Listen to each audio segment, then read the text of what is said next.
diastólica. La presión que sale de la aorta hacia el ventrículo. ¿Qué? La presión que sale de la aorta hacia el ventrículo. No. De los ventrículos. La fuerza que tiene que superar el ventrículo. A ver, fíjense bien, se precarga es la facilidad, la capacidad que tiene, bueno, la facilidad con que puede aumentar. No vamos a poder de manera más fácil. La facilidad o dificultad que tiene un ventrículo para llenarse es la precarga. ¿Me siguen? Y la poscarga serán todos los factores que faciliten o dificulten el volumen latido. ¿Sí les queda claro? A ver si me dicen, yo puedo tener una patología en donde la poscarga es elevada y el volumen latido es normal. ¿Sí les queda claro? Puedo tener una patología donde la poscarga es pequeña y el volumen latido es normal. Y puedo tener una patología y el volumen latido es normal. O sea, cuando uno habla de poscarga se está refiriendo a los factores que dificultan que salgas en la vida del ventrículo izquierdo, la derecho. ¿Sí? Entonces los factores de la poscarga se dividen en dos grandes apartados. Vamos a poner acá. Vamos a poner poscarga. Estos son unos. Sí, esto es muy frío. Esto sería poscarga y se dividen en dos fenómenos extracardíacos y los otros cuáles serán. ¿Tuvieron laboratorio ayer? Sí. Intracardíacos, perfectamente bien. Fíjense bien, los extracardíacos se engloban con una palabra que se llama impedancia. Impedancia. Ahorita vamos a ver qué es impedancia. Y los extracardíacos tienen que ver con una cosa que se llama ley de Laplace. Y ahorita la vamos a analizar. Bien, rápidamente, ¿qué factor dificultará el vaciado del ventrículo izquierdo del tipo extracardíaco? La presión a la presión. ¿Cuál? La presión de la aorta. ¿Cuál? La presión de la aorta. La presión de la aorta, que sería la presión del sistema arterial. Claro que sí. El primer factor, fíjense bien, el primer factor que modifica la poscarga sería, ¿cuál tuvimos? Presión de la aorta. La presión arterial sistémica. Presión arterial sistémica. ¿Sí les queda claro? No es lo mismo, fíjense bien, tener una presión diastólica. Vamos a poner presión. Y vamos a ver presión arterial sistémica, básicamente la presión diastólica. ¿Por qué a medida que se incrementa la presión tiene el ventrículo izquierdo más pronto para expedir sangre? ¿Por qué se imagina?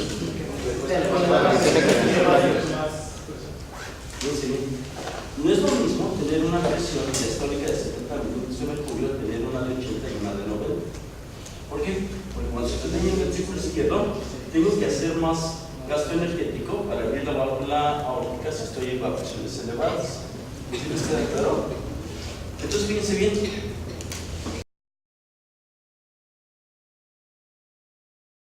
La poscarga genera hipertrofia ventricular. ¿Se nota cuando vimos el eje cardíaco? Sí. El eje cardíaco es muy importante porque me puede determinar si hay una hipertrofia ventricular de izquierda o derecha. Entonces, imagínate lo que ocurre con un ventrículo. Imagínate una persona que tiene una presión diastólica de 70-80, que es lo normal. El ventrículo trabaja muy padre, pero imagínate ese mismo ventrículo si tiene que expeler sangre contra una presión diastólica de 90 milímetros de mercurio.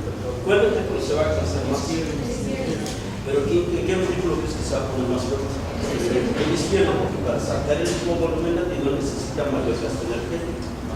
¿Sí la agarran, verdad? Entonces la presión arterial es un factor que condiciona la poscarga. ¿Qué otro factor modificará la poscarga? La función de la válvula aórtica. Perfectamente bien. El otro factor que modifica la poscarga, si estamos hablando de la circulación mayor, es el estado de qué válvula. ¿De qué válvula? Aórtica. Exactamente. Y ya no vamos a discutir mucho con esto. ¿Qué le pasará a la larga? Fíjense bien, en el ventrículo izquierdo de una persona que tiene una estenosis de la válvula aórtica. ¿Qué creen que le pasa a la larga? ¿Qué creen que le va a pasar? Se ve hipertrofiar, pero se ve hipertrofiar igual que si tuvieras una presión arterial elevada. ¿Sí les queda claro? Ahorita vamos a seguir esto. ¿Qué otro factor tiene que ver con la poscarga? ¿Viscosidad de la sangre? La la viscosidad de la sangre. Viscosidad. ¿Por qué? Viscosidad se escribe así, no con ese nombre. Viscosidad. Bueno, no sé. No sabía. Sí, ¿no? Sí, es viscosidad. Viscosidad de la sangre. ¿Por qué la viscosidad de la sangre? Porque maneja más fuerza para que puedas. Más difícil, hermano.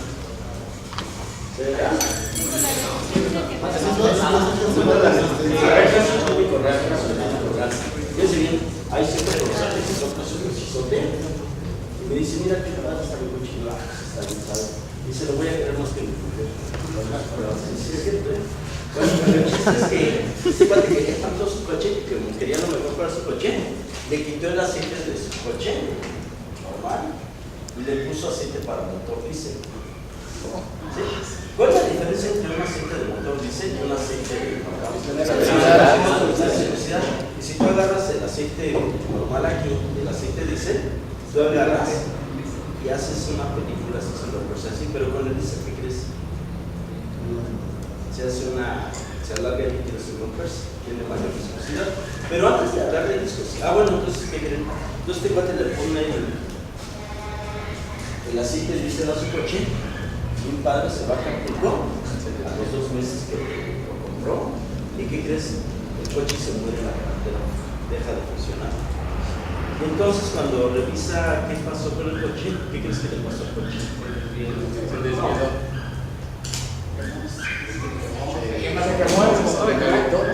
Se quemó, ¿qué crees? La bomba de aceite. La bomba de aceite se murió. ¿Se haga redundar?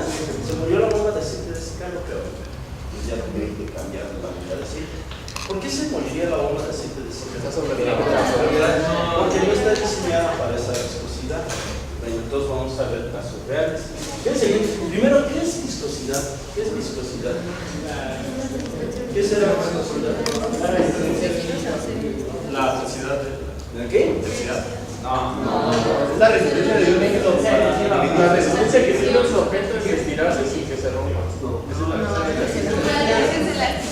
La superficial del líquido. La capacidad que tiene el líquido para deslizar. La resistencia que ofrece un líquido para moverse. Sí. ¿Sí me explicó? Ahora fíjense bien, de acuerdo a su viscosidad, los líquidos se dividen en newtonianos o no newtonianos. No sé si habían oído hablar de eso. ¿Qué son los líquidos newtonianos? ¿Qué son los líquidos no newtonianos? Que no son permeables. No sé, estoy preguntando. La sangre es un líquido no newtoniano. Entonces bien valdría la pena que onda con la viscosidad.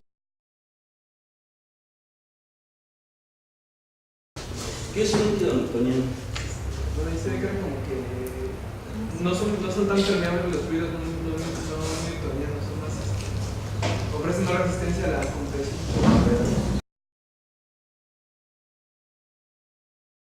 ¿De miel? Ok. ¿Qué ocurriría si yo compro miel de abeja y pongo el frasco, lo abro y lo pongo boca abajo? ¿Qué pasó, Dice? ¿Qué onda? ¿Eh? Vale, qué milagro. Oye, ¿cómo les fue? Una vez más. ¿Por qué más? No sé. No te pues está muy bien, aprovecha. ¿Quién habla? ¿Perdón? Ah, de la miel, ok. Entonces, fíjense, abro un frasco de miel y lo dejo así. ¿Qué le va a pasar a la miel? ¿Se va a caer? No. ¿Se va a caer o no se va a caer? Sí, pero ¿Se va a caer o no se va a caer? Pero claro que se va a caer, pero tarda. Pero no es lo mismo que yo tenga un frasco de café líquido y lo abra y se va a vaciar rápido. Los dos líquidos se mueven, pero uno se mueve menos que otro, o más lento que sería la miel. Ahora, ¿han visto los frascos de mayonesa grandes? Sí. ¿Qué ocurriría? ¿Qué ocurriría si abro el frasco de mayonesa y lo dejo así? ¿Qué creen que pasa? ¿Qué creen que pasa? Y si tú agarras, fíjense bien, si Si tú agarras este café y le pones la cuchara, y le das vueltas, sacas la cuchara y el líquido se sigue moviendo solo. Si tú agarras bien la abeja, la mueves y sacas la cuchara, ¿qué crees? Se sigue moviendo, pero menos, pero ¿sí me sigue? Claro que sí, con la miel. Pero si tú agarras un frasco de mayonesa de esos de 5 litros, y le pones una pala, en el momento que llegas de lo que crees. ¿Cómo? La miel y el agua o el alcohol, lo que ustedes quieren, pertenecen a líquidos newtonianos y la mayonesa no es un líquido newtoniano. ¿Sí me explicó? No tiene inercia, entonces. Que si tú no lo mueves no se mueve. ¿Sí me agarran, verdad? Y la sangre se parece más, aunque ustedes no lo crean, a la mayonesa que al alcohol o a la miel o al agua. Fíjense bien ahora lo que vamos a analizar. Vamos a poner esto. Esto que vamos a pintar acá es en serio, ¿eh? Vean, es la viscosidad. Viscosidad. Y vamos a considerar en esta escala que la viscosidad del agua es 1. Vamos a poner aquí, esto sería agua, que tiene una viscosidad de 1. ¿Sí les queda claro? Bien. Si yo agarro plasma, ¿sí tienen idea que es el plasma, no? Si yo agarro plasma, ¿será mayor la viscosidad del plasma que la del agua? ¿O menor? El agua no tiene más que agua. El plasma tiene agua más otras cosas. ¿Cuál es la mayor viscosidad? Las personas que han estudiado esto dicen que la viscosidad del plasma tiene un valor de 1.5. Vamos a poner aquí plasma. ¿Sí me siguen? ¿Pero qué crees? ¿La viscosidad de la sangre será mayor que la del plasma? Sí, claro que sí. Y aquí hay una gran contradicción. Vamos a poner el valor de 3 para la viscosidad de la sangre. Vamos a poner aquí la viscosidad de la sangre. Pero aquí hay un engaño. La viscosidad de la sangre depende de una cosa que se llama hematocrito. ¿Han oído hablar de esto? ¿Qué es el hematocrito? ¿Qué es el hematocrito?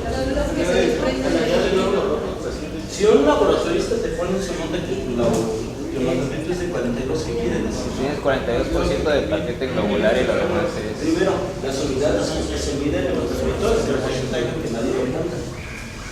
¿Qué quiere decir 43%? Que es la célula que se está después. 42% pertenece al proceso. Claro. Imagínense, esto es un ejemplo imaginario, que yo agarro de saco 10 mililitros de sangre a un paciente.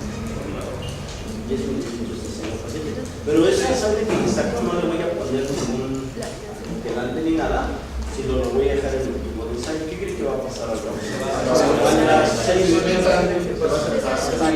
Vas a tener aquí un pinche tapón rojo feo y esto va a estar amarillo y entre más tiempo lo debes pasar más claro se pone.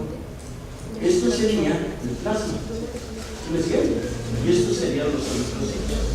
Entonces cuando yo hablo que tengo un hematocrito de 42, quiere decir que de esos 10 mililitros, 4.2 mililitros corresponden a eritrocitos. Y que el hematocrito en este caso sería el de 42%. ¿Sí le agarran onda? ¿Sí entienden eso? Ahora, aquí hay un detalle muy riquísimo. Este hematocrito, pusimos un valor, bueno, a la serie le pusimos una viscosidad de 3, pero fíjense bien mucho, tiene un valor de 3 cuando el hematocrito es del 45%. ¿Sí me siguen? ¿Qué quiero decir yo cuando digo que un paciente está poliglobúlico? El porcentaje de eritrocitos es mucho mayor, por lo tanto el hematocrito. ¿Sí? ¿Qué pasó? Eso es, por ejemplo, ayer hicimos la práctica de cetoacidosis. Igual mencionaban eso de hematocrito, que por eso al paciente cetoacidótico le teníamos que poner líquido para que las células otra vez como que pudieran estar. No. Cuando tienes un paciente cetoacidótico, ¿por qué crees que lo alivianas? Funcionándole soluciones a lo pendejo. Bueno, siempre y cuando te funcione lo que yo. Es que es así, o sea, bueno, tienes que pensar que lo digan bien le tienes que dar unos cursos. ¿Para qué crees que le das un chingo de soluciones a un cetoacidótico? Para que se diluya el pH.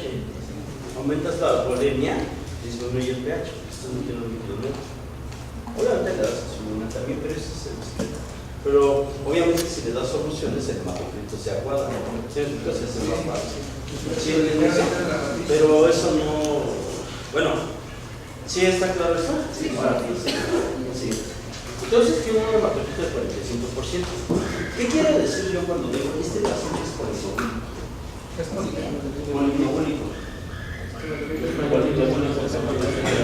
Poliglobúlico. ¿Qué quiere decir cuando dicen este paciente está poliglobúlico? ¿Cómo a qué le suena? No le suena nada. ¿Cómo? Que tiene mucho más lóbulos rojos de lo que deben tener, se sale de los parámetros normales. Caso clínico de la vida real, porque esto me gusta mucho platicarlo. Si les platiqué que mi abuelo se hizo de la casa donde vivía el Che Guevara ahí, ¿no? Allá por el ejército. En Bahía de Coquí, 81 Ejército Nacional, todavía existe esa casa. Entonces, mi abuelo enviudó y tengo una prima, Adriana, que me lleva como 10 o 15 años de edad y se fue a vivir con mi abuelo desde chico, y era como su casa de mi abuelo. Entonces siempre vivió con mi prima Adriana, con mi abuelo, en la casa esa. Entonces se murió el abuelo y la que heredó todo el dinero fue mi prima. Pero mi prima se había peleado desde muy chava con su mamá, una tía que iba ahí en Nuestra Vallejo. Y entonces se pelearon, o sea, se seguían viendo, pero había tenido dos. Y entonces cuando murió mi abuelo, ¿qué crees que hizo mi prima? Se hizo novia de quién crees? Del compadre de mi abuelo. Pero el compadre de mi abuelo era un tipo que tenía como 75 años. Pero si tú estás imaginando a un hombre viejo, como el hombre más interesante afroamericano, se reza, Sean Connery, pues este cabrón, ¿cómo se llama? Era un tipo obeso con rinofima. Con rinofima, ¿sabes qué es rinofima? Que la nariz se te hace como de fresa así. Entonces, claro, se te hace por hipoxia la nariz así. Y era calvo, pero aparte este cuate era bien borracho. Era súper borracho y no trabajaba, ¿no? Tú hubieras dicho que ¿cómo se llama?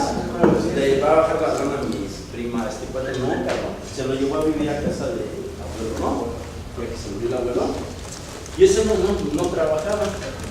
Y entonces, a mí me impresionaba mucho porque si tú llegabas en la mañana a casa de mi prima, ese cuate, que aparte era un mamosísimo, se agarraba y se desayunaba un licuado con medio litro de Don Pedro, le ponía que es como 5 llenas de huevo, cabrón. Y ese era el desayuno y se lo llevaba a mi prima a su sillón. Y ese güey estaba tomándose esa cosa de la licuadora de y se la pasaba viendo caricaturas. Bueno, ese güey se casó con mi prima. Y entonces cuando se casó con mi prima para sacarse los exámenes comerciales. Entonces yo me acuerdo que perfectamente le ponen en los exámenes periciales, le sacan el hematocrito. Y el hematocrito de este momento estaba 60. 50 y algo. Como 68, una cosa anormal, cabrón. Pero fíjate nada más la mentalidad de la gente. Entonces decían, no, que los valores normales del hematocrito es de 40 y tantos a 57, ¿no? ¿Sí? Y esto se salía del valor normal. Entonces ese güey era un mamón, y me acuerdo bien, porque yo estaba en la secundaria de sexo, y llegó ese cabrón, con las ropas, mira que yo era retador, ¿no? Mira cabrón, ve qué chingona sangre tengo. Más que cualquier pendejo de ustedes, ¿no? Entonces me estaba presumiendo su pinche código, y así piensa la gente. Entonces tenía un hematocrito del 68%. Total que este cuate se murió de una falla cardíaca de poscarga, porque ¿qué crees que pasa? El hematocrito, si tú piensas que sube a 100 veces, cuando tienes un hematocrito de 50, tú pensarías que sube de manera lineal, ¿sí o no? Sí. ¿Pero qué crees? Se eleva exponencialmente. ¿Sí me siguen? Acuérdense que la sangre es un fenómeno. Y si tienes un hematocrito de 60, el hematocrito te va como así. ¿Sí me agarran onda? Entonces imagínense un ventriculón izquierdo que está diseñado para bombear sangre, cabrón, y de repente tiene que bombear mayonesa. ¿Sí me agarran onda? ¿Sí entienden eso?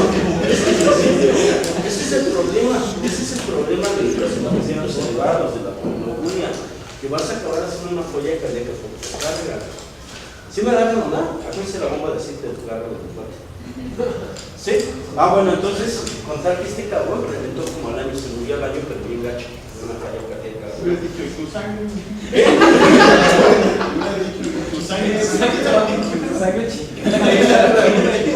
Bueno, si no supieras esto, pues sí dirías, se ve bueno, yo no lo sabía en ese momento, pero se me quedó muy grabado, porque yo decía, ¿cómo me puedo hacer tan chingón? Se va a morir con mi perro, ¿no? Ya no era más sangre para la que tenía, pero hay una capa de problema. Antes de que se muriera, este cuate le dijo a mi prima, invirtiera todo su dinero en un cambio, en un negocio, que iba a ser millonario, que era que comprar camiones para transportar sebo de la central de abastos a la colgante por Bolivia, que estaba en irrigación. Y entonces compró como 10 camiones. Todo el dinero de mi prima, del abuelo, se fue en los camiones. Pero ese conductor estaba pero en un lapso de 4 meses había perdido todos los camiones, se los había robado, chocado los trabajadores, se habían empeñado. Se quedó sin dinero mi prima y se murió este cuate, ¿no? Y ese es el desenlace. Pero lo más cabrón es, ¿por qué creen que se casó mi prima con él? Porque tenía dinero. No tenía dinero, él no tenía dinero y mi prima no tenía dinero. Con su sangre, que se llama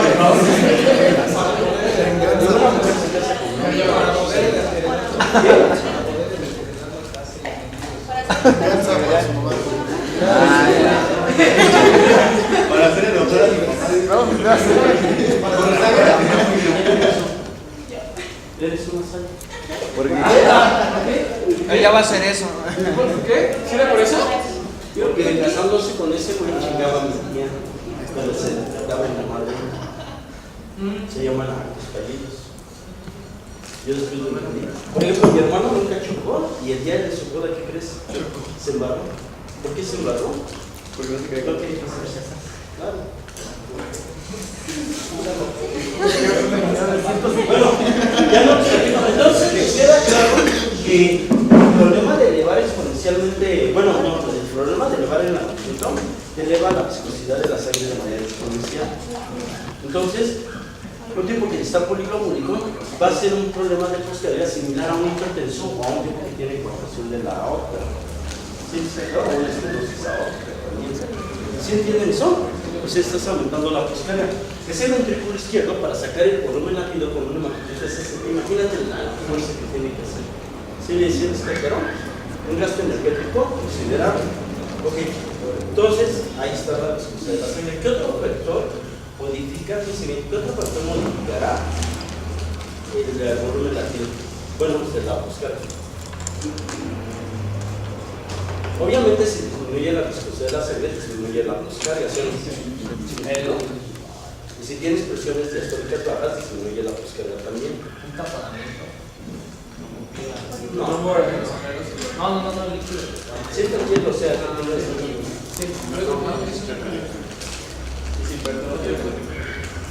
¿una qué? No, fíjate bien, la hipertrofia entraría dentro de los problemas intracardíacos. Si te das cuenta, esto no tiene, aunque sea la válvula mitral, no tiene que ver con el miocardio. Esto sería del miocardio. Ahí veríamos eso que dices. Pero, extracardíaco, ¿qué es lo? La intensidad. Díganme, ¿qué es lo? El volumen sanguíneo. No sé, ¿saben o no saben? ¿Qué es la poscarga? No, pero, o sea, la recarga no afectaría, No. En condiciones normales, si tú fíjense bien, en condiciones normales, si tú aumentas la precarga, aumentas el gasto cardíaco. ¿Sí me explicó? Pero miren, fíjense bien. Hay una tabla así. Eso que voy a aplicar sería el gasto cardíaco. ¿Qué se llama el gasto cardíaco? Esto sería la precarga. Entonces, fíjate bien, en un corazón normal, si tú aumentas la precarga, ¿qué pasa con el gasto cardíaco? Se aumenta. Pero llega un momento, si tienes un corazón normal, y si aumentas mucho la precarga, ¿qué crees? El gasto cardíaco ya no aumenta porque la cantidad de máxima sangre que puedes pedir es algo. Bueno, el círculo izquierdo, la máxima cantidad de sangre tiene un límite. Pues si tú aumentas mucho la precarga, llegaría un momento en donde no tienes un gasto cardíaco proporcional. ¿Sí les captaron? Tendrías datos de falla cardíaca. ¿Sí les captaron? Pero esto solamente pasa en situaciones patológicas. Cuando un individuo puede tener un corazón bien padre, pero si un pendejo agarra y le mete más volumen de lo que debe tener, necesita más resoluciones, tú vas a tener un problema de esto. ¿Sí me explicó?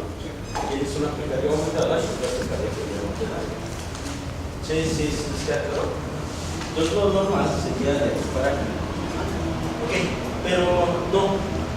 ¿Qué otro factor que se modificaría la moscaria? Ya se ha aumentado lo que se La violencia. No. La resistencia. ¿La resistencia de qué? ¿Qué creen? La resistencia de los vasos está ligada a qué crees. Entonces aquí ponemos que esto más o menos es sinónimo de qué. ¿Mira el volumen sanguíneo? ¿El volumen sanguíneo también puede ser? No, el volumen sanguíneo es un factor que determina la moscaria. Ya lo vimos. La precaria. ¿Sí me siguen? ¿Qué otro factor?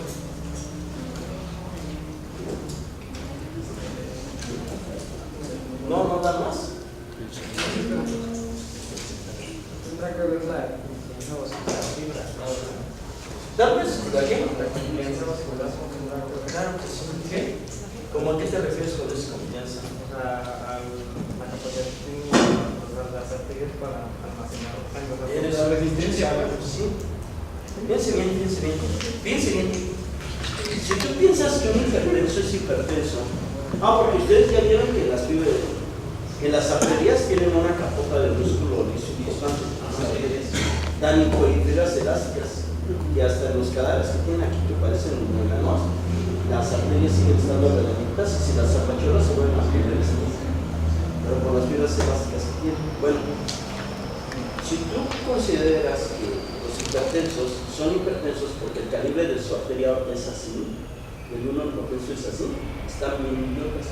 Porque ¿qué crees? El calibre de las grandes arterias en una hipertensión y una propenso es exactamente lo mismo. Lo que determina la hipertensión es el tono de las arteriolas. ¿Sí saben, no? De las arterias pasadas por las arteriolas capitales. Les llaman las periféricas porque están en la periferia de las arterias. Las arteriolas no son arterias. Sin embargo, determinan la presión arterial. ¿Por qué? Porque si yo tengo contraídas las arteriolas, aumento el volumen de sangre en las arterias y luego la presión diastólica. Pero eso les lo voy a enseñar después. Entonces, si yo tengo una dilatación arteriolar, se sale sangre más fácilmente de las arterias hacia los capilares y disminuye la presión diastólica. ¿Sí le agarran onda? Entre más bajos tengan los valores de presión diastólica, la expectativa de vida se incrementa exponencialmente. ¿Por qué? Porque implica que tienes presiones arteriales bajas y mayor cantidad de sangre en los lechos capilares y tienes mejor oxigenación de los tejidos. ¿Es en serio? Bueno, ¿cómo le determina la presión? No le entendieron. ¿Por qué crees? ¿Sabes qué dices? Vivir eternamente. Se prefiere muy mal. Pues, ¿qué crees? Yo los invito a que si no me creen, vayan a asegurar hipertensos a una aseguradora y que no los traen. Y si los aseguran, les cobran una lanísima. Porque lo que las aseguradoras saben que las personas con presiones diastólicas elevadas tienen una sobrevida de 20 a 30 años menos que tener un paciente no compensó, pero con presiones arteriales bajas. Bueno, pero ¿qué les platico? Entonces, fíjense bien. ¿Por qué creen que si no sirve para... ¿Por qué creen que tienen muchas fibras elásticas las arterias y mucha capa de músculo liso? Para soportar toda la masa. ¿Por qué? ¿Qué crees? Fíjense bien. Esto que estoy explicando aquí sería el ventrículo izquierdo. Y esto sería la arterial. ¿Sí?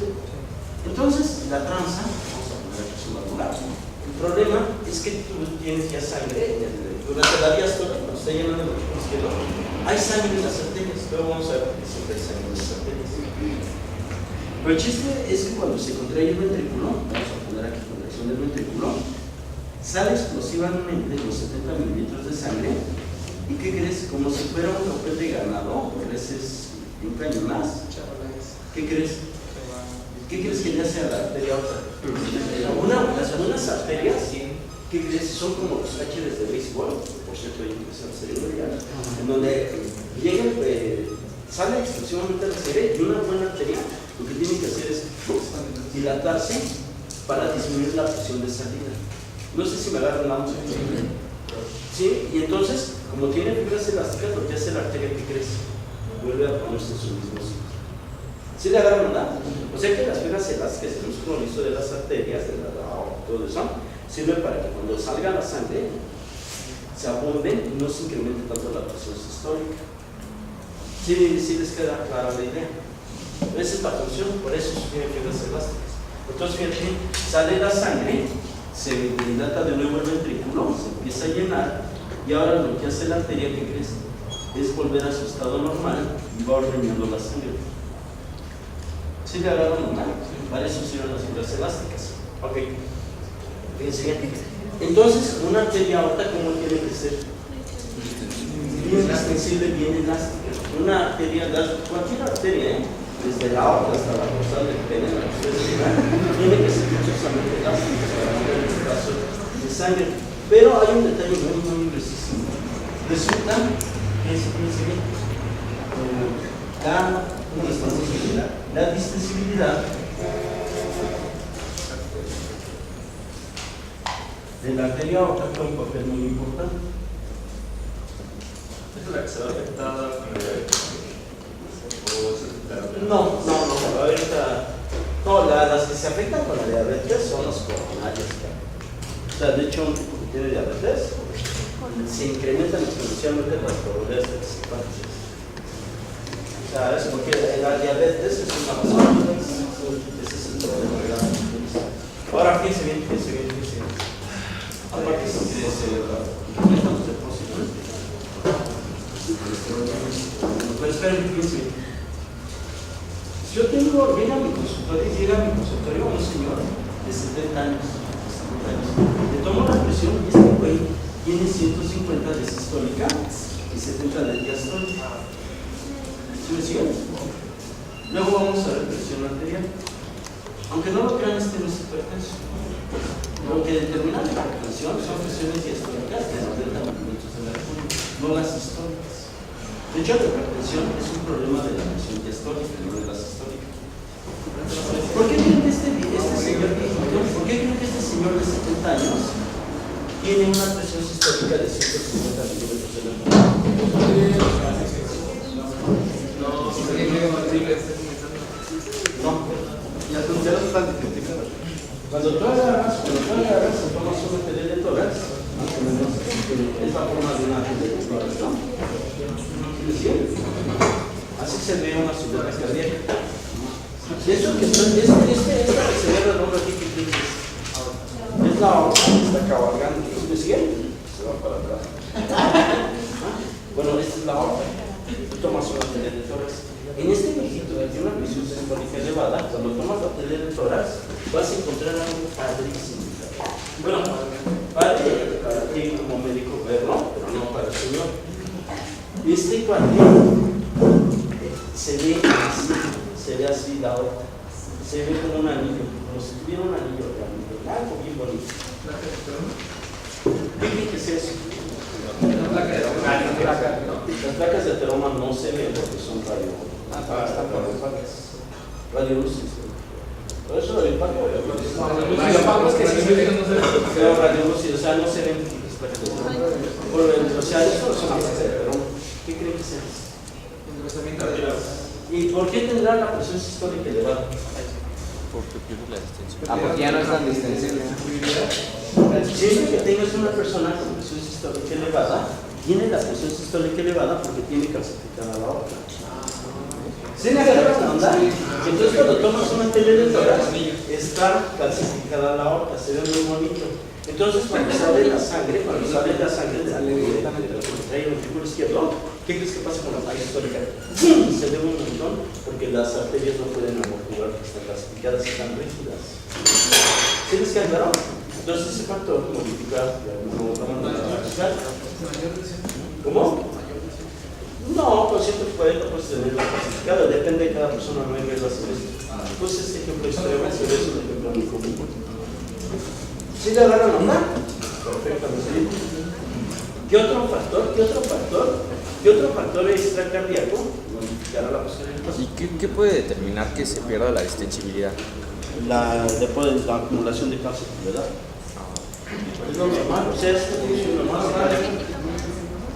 Entonces, por la edad Puede ser aumenta. normal, pero yo creo que con nuestro estilo de vida y todo eso, nuestro tipo de depresión es muy frecuente. Por ejemplo, no creo que esto ocurriera en los pinches alimentarios, ¿no? Primero, porque no llegaban a esas edades. ¿Sí me siguen? Pero si hubieran llegado, no llegan a ser. Sí, nomás que esos cabrones se aporrían o se los comió un dinosaurio. Que nunca hubo hombres con dinosaurios, ¿no? No, pero sí, no, pues No hubiera resolvido lo mismo. Algunos dicen que los gigantes humanos. Aliens, sí. bueno, también el internet puede ser catastrófico. Sí les queda claro entonces. Otro factor que modifique la poscaria. ¿De dónde? Bueno, hay una cosa que se llama protección aórtica, que depende de la aórtica. Ese es el factor, pero no es muy común. ¿Cómo se llama la enfermedad de Takayasu? La arteritis de Takayasu, ¿no? Donde hay una estenosis de la aorta. La portación. Pero hay. Sí, no, no. Sí, ¿cómo se llama? Enfermedad de Takayasu. Busquen enfermedad de Takayasu y llaman enfermedad de eso. Otra cosa, ¿cuál sería? Otro factor. Los vasos pulmonares. ¿Los qué? Los vasos pulmonares. ¿Qué tienen que ver los vasos pulmonares? Las resistencias pulmonares. Bueno, del ventrículo, fíjense bien, aunque no lo crean, hay hipertensión pulmonar. Tú puedes tener una presión arterial sistémica normal. Cuando yo hablo de hipertensión es que se eleva la presión arterial sistémica de la circulación mayor, pero la presión intrapulmonar por las arterias pulmonares es normal. Pero puedes tener un paciente que tenga presiones arteriales normales, sistémicas, no es hipertensión, pero tiene hipertensión pulmonar. Entonces, en ese caso, se aumenta la poscarga, pero para el ventrículo derecho. O sea, unos factores que modifican el ventrículo izquierdo, si te los llevas al otro lado, la circulación no también son los mismos. ¿Sí me siguen? Sí. Ahora, la que sería igual para ambos ventrículos sería un aumento de la viscosidad. ¿Sí? Sería hipertrófico. Pero ¿qué otro factor no modificará la poscarga? Falla del nodo. ¿Por qué? Que no esté enviando no esté enviando la señal Está sangre más lento, si quieres, pero no hay modificaciones de la poscarga. Entonces, se me da no. Sí. O sea, también enviando lo mismo ¿qué otro factor? La actitud no, validez de la base. No, absolutamente no. ¿Qué otro factor? ¿Cuál?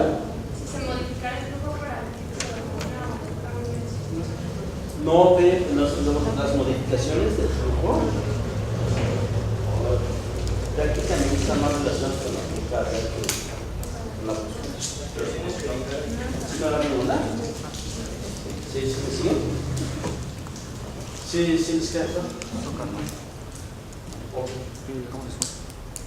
¿Algunos problemas con los capilares? No. Luego vamos a ver que es una circulación intermitente sistémica de la capilar. Pero no, algún otro factor. Pues no se me ocurre ahorita ningún otro. Y yo creo que con estos basta y sobra, porque son los más comunes. Ahora, dentro de los fenómenos intracardíacos que modifican la poscarga, tenemos el estado funcional del miocardio.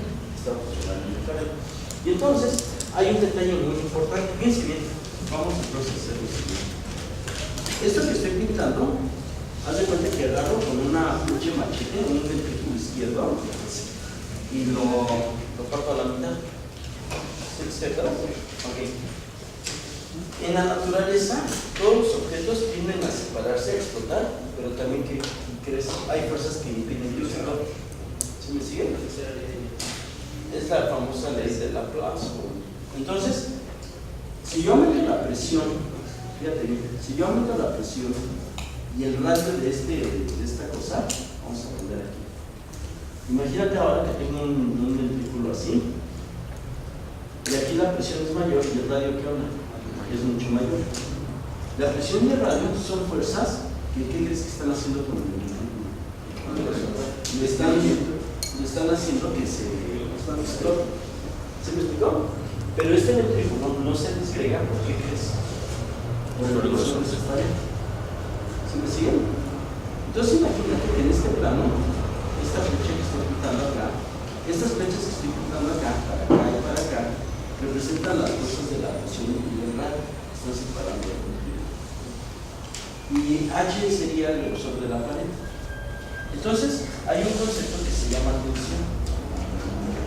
Tensión, cuando lo analices matemáticamente, se engloba con esta fórmula, que es la fórmula de Laplace. ¿Qué quiere decir tensión? ¿Qué quiere decir? ¿Qué será tensión?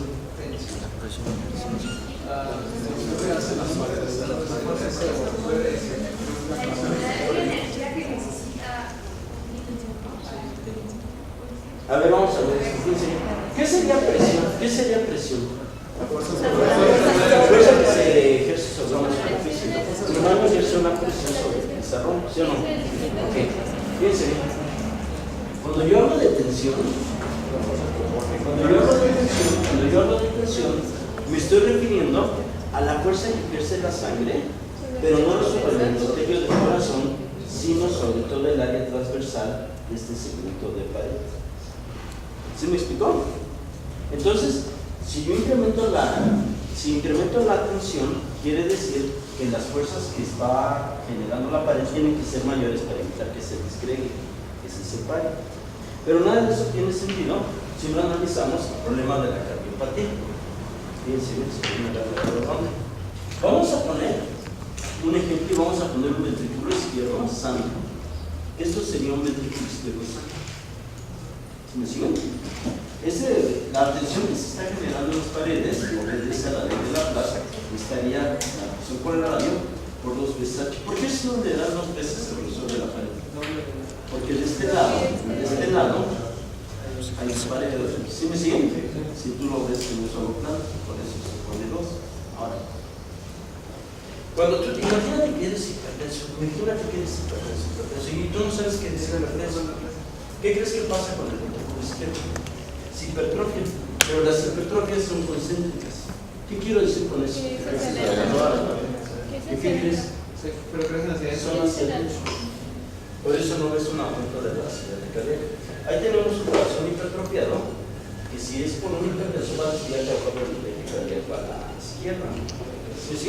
Y que si la persona tuviera una estenosis de la válvula aórtica, también tendría una hipertrofia. Y si tuviera una viscosidad elevada de la sangre alto, también tendría una hipertrofia.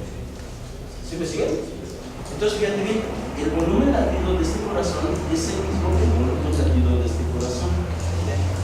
¿Sí? ¿Por qué ocurre esto? Porque la hipertrofia de las fibras cardíacas compensa el aumento de la poscardia y permite un volumen latido normal. ¿Sí me entienden eso? Ahora, fíjense la siguiente cuestión. La gran tragedia es que tú ya eres hipertenso, llevas 20 años hipertenso y hemodinámicamente no tienes ningún problema.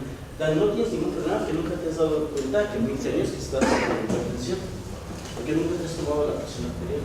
A veces la primera vez que te diagnosticas hipertensión a una persona o sospechas que es hipertensión es porque se toma un electro de, ¿cómo se llama? De Opis, nada más para el trabajo que crees, sale con desviación del eje eléctrico a la izquierda de su güey. Agarras, tomas la presión arterial y pues el señor tiene 180/20. ¿Sí le agarran onda? Es en serio, es muy común. Ahora, ese tipo que lleva 20 años hipertenso, 15 años hipertenso, no tiene ningún problema. Puede venir a dar clases de fisiología absolutamente normal, sin ningún problema. Pero ¿qué crees? De repente va a ocurrir una cosa muy chistosa. Fíjense bien, a ver si me siguen. La tensión, en este ejemplo, la tensión que se genera, fíjense bien, la tensión que se genera en las paredes del corazón son pequeñas. ¿Por qué? Porque a pesar de que la presión de radio sean normales, ¿qué crees que se incrementa? ¿Qué parámetros estábamos dando? ¿Se les sigue? ¿Se les queda claro? No es lo mismo el área transversal de esta pared ventricular que de esta pared ventricular. Entonces la tensión disminuye.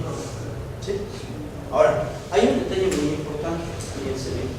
Imagínate, las fibras cardíacas no incrementan su número. Si me siguen, no incrementan su número. Pero imagínate que esto que estoy pintando es una miofibrilla. Esto es una miofibrilla cardíaca, con sus manitas aquí. Y esto sería otra miofibrilla cardíaca, con sus manitas acá. ¿Sí me siguen? Empujando a la pared. ¿Sí? ¿Sí les queda claro? Tengo 3 fibrillas cardíacas. Tengo 3 miofibrillas en esta región. Aquí, ¿qué va a pasar con el número de miofibrillas? El número de miofibrillas se incrementa con la hipertrofia. ¿Sí me siguen? ¿Sí les queda claro? Y en lugar de tener 2 miofibrillas, ahora que tienes un montón de miofibrillas. ¿Sí les queda claro? Un montón de miofibrillas, un montón de miofibrillas. Como hay un montón de miofibrillas, la tensión disminuye. Pregunta: ¿dónde se consumirá más oxígeno por fibra muscular? ¿Aquí o acá?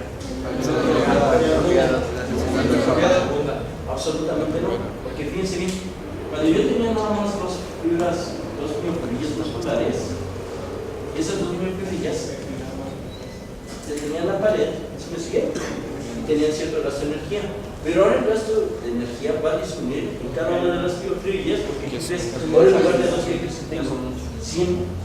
¿Sí me explicó? No es lo mismo que tú te agarres a un pato que tiene silla de ruedas con 2 personas y lo levantes. ¿Sí me siguen? Sería este ejemplo. Tensión elevada. Que agarres a este cuate con silla de ruedas y lo levantes entre 30 cabrones. ¿Cómo va a estar el cansancio entre los 30 monos? ¿Sí me explicó? Entonces, a medida que disminuye la presión en las paredes, el consumo energético de las fibras cardíacas disminuye. ¿Sí me explicó? O sea, lo que hacían 2 fibras cardíacas, ahora lo hacen 800. O sea que técnicamente tendría que ser más eficiente el corazón de un ¿Cómo? Técnicamente es más eficiente el corazón de una persona de hipertrofia. Esa es la gran paradoja. Pero ¿qué creen? Y resulta que de aquí a acá se aventó 20 años. Tiene 20 años con hipertrofia, no se ha dado cuenta que se cardiópata porque no tiene un problema que le condiciona una cardiopatía. Porque la hipertrofia en este caso es por dolor. Entonces, 20 años. Por causas que nadie sabe, después de 15 o 20 años o 10 años, dependiendo de la perspectiva de la persona, ¿qué crees que pasa? De repente, cabrón, en un lapso de 2 o 3 meses, ¿qué crees que le pasa al corazón? ¡Pum! Se poncha y se remoldea el corazón. ¿Y qué crees que pasa ahora?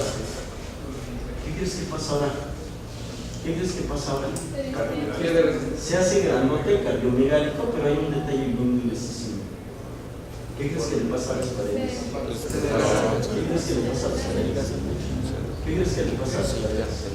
Se adelgazan totalmente. Y entonces tienes un problema gravísimo, porque ahora tienes un corazón insuficiente. Aquí el volumen latido era normal, aquí el volumen latido es normal. Pero en estos, ¿qué crees? El volumen latido es anormal y es cuando tienes la insuficiencia cardíaca. ¿Sí me agarran onda? Pero fíjate lo que pasa. Si aquí era este trabajo lo hacían 3 fibras y aquí 80, aquí ¿qué crees? Este trabajo lo hace una sola fibra. Y entonces, ¿qué crees que pasa con la tensión? La tensión se vuelve monstruosa porque ¿qué crees que pasó? La presión disminuye, aumenta, el radio aumenta. ¿Y qué crees que pasa con el uso de la pared? Disminuye. Entonces tienes un problema gravísimo en donde tienes un incremento de la tensión. ¿Sí me agarran onda? Entonces, a medida que se incrementa la presión en las paredes ventriculares, tú tienes un problema grave en términos energéticos, porque esas fibras tienen que gastar más energía, porque ahora nada más una fibra hace lo que antes hacían 5, por el desplazamiento. Por eso tienes un volumen tan pequeño. Entonces, este paciente, cuando tú ves su tele de tórax, si su tele de tórax normalmente estaba así, ahora ya ves la famosa imagen del zapato suelto, ¿no? Que no sé qué le dicen así. Y ya ves ¿cómo se llama? Una cardiomegalia. Pero cuando veas cardiomegalia, siempre que veas una cardiomegalia en una tele de tórax, el paciente tiene datos de insuficiencia cardíaca. Aquí no tiene insuficiencia cardíaca, aquí sí. Entonces, la evolución de un tipo que tiene falla cardíaca es esta. Siempre se aumenta un periodo de hipertrofia de 15 a 20 años, cabrón. ¿Sí me explicó?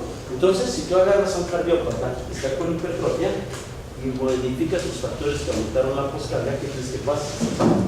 Vuelves a estado, pero donde ya no hay vuelta de hoja, ¿qué crees? Desde aquí para acá, esto no existe. Entonces se muere a menos que lo trasplantes. ¿Cómo la ves? ¿Sí se da cuenta que la cardiopatía avisa mucho? Pero nadie le hace caso. Entonces es pregunta del premio Nobel el que reserva por qué pasas del estado de hipertrofia después de muchos años. ¿Sí me siguen? Del estado de hipertrofia a uno de cardiomegalia. Es pregunta del premio Nobel que diga qué genes se expresan aquí, por qué se expresan. Porque si no fuera el caso, tú podrías tener hipertrofia de corazón toda la vida. ¿Sí le agarran onda? O sea que eso es espontáneo. ¿Qué? ¿Es espontáneo? No, no es espontáneo. No, o sea, cuando pasa cardiomegalia. Pero es espontáneo después de unos 15 años que cantaste de hipertrofia. No sé si me va. O sea, no existe esto de la miocardiopatía dilatada nomás. Genéticamente hay chavos que nacen con miocardiopatía dilatada, pero es muy raro, eso no existe. Lo que existe, claro, es hacer una cardiopatía dilatada, falla cardíaca, previo a varios años de hipertrofia. Ahora fíjense bien, las personas que hacen ejercicio tienen hipertrofia cardíaca, pero ¿por qué no son cardiópatas? Porque el corazón crece todo el volumen cardíaco, no solo un ventrículo. Bueno, sí, pero es que hay otro detalle más importante. No es lo mismo, fíjense bien, cuando una persona hace ejercicio, se somete a un estrés bien cabrón. Aumenta las descargas de catecolaminas, incrementas la presión, y cuando haces ejercicio, ha aumentado tanto la presión que tu ventrículo izquierdo tiene que hacer un montón de ejercicio para expedir el volumen latido normal. Eso a la larga, si lo haces diario, te das una hipertrofia cardíaca. Pero esa hipertrofia del tipo que hace ejercicio es muy diferente de la hipertrofia de un cardiópata. ¿Por qué? Porque no es lo mismo hacer ejercicio 1 o 2 horas al día y ya cabrón, que tener un problema, si me explico, cardíaco, una presión arterial elevada las 24 horas del día, 7 días a la semana, durante 20 años. ¿Sí me explico? Ahí el corazón está permanentemente en fría. Cuando haces ejercicio es un rato.